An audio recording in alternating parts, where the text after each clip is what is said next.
Mbote bino bandeko babino kulutu Magellan, la diaspora en marche.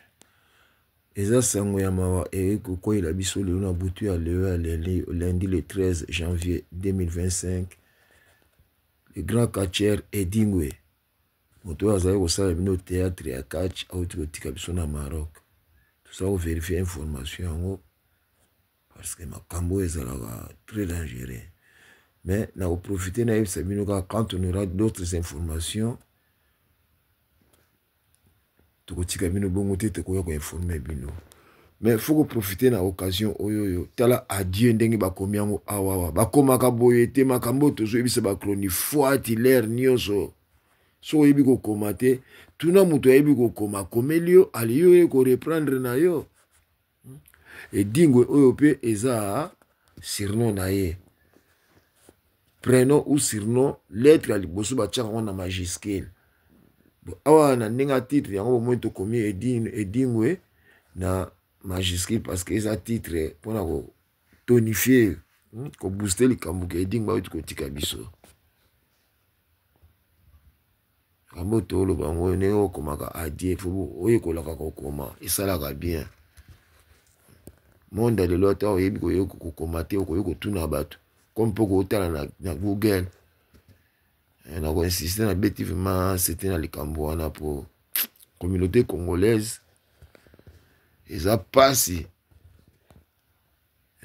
maele kiti makasi par rapport ya communauté zairoise bazairo batanga komona bayebi kokoma bon quelque bato bayebi kokoma te neti garçon komona yena waza kana Belgique wana je peux encore bokechu donc il est très mais bon attendis quand même bana nae mais majorité ya bana ya tango Zaire biso nyonso totangaki toyebi kokoma quand même oyo ezaka bato ya tango ya Congo oyo tango ba mitiopi baye batongi ta classe moko te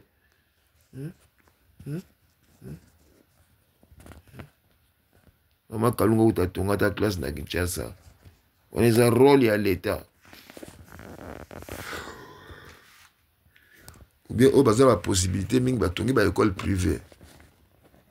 mais ba michopi baya ba bomo ba classe ba teka ba classe ba tendela gombe ba kata yango tela conséquence nango bato bazoyi ba kokoma te adieu bomo ndenge nduti kokoma yango tola kisasumba la suka ndenge bakomaka adieu bomo ndenge ba uti kokoma adieu na minuscule yango wana ndenge ya muke bakomaka adieu ndenge wana na majuscule yango awa na se bon batiaka yango toujours point d'interjection oyo babenga yango point d'interjection ezalaka likambo ya mawa bie ya esengo awa eza na cadre ya mawa ezalaka mpe kokamwa oyo babengaka point d'interjection na lingala ezali nanu te eza bien na français ezalaka point d'interjection esignifiaka kokamwa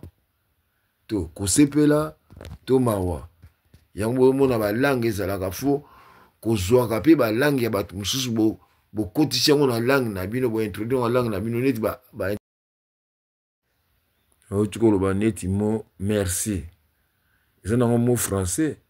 na lingala tolobaka matondo me matondo wana ekuti mpe na Kikongo mo neti mbote eza Kikongo na lingala balobaka losako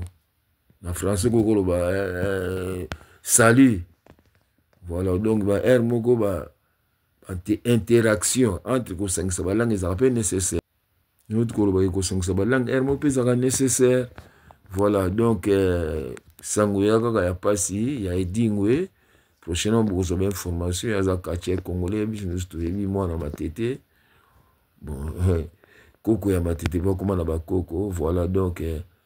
bobosana te koyekola kokoma adieu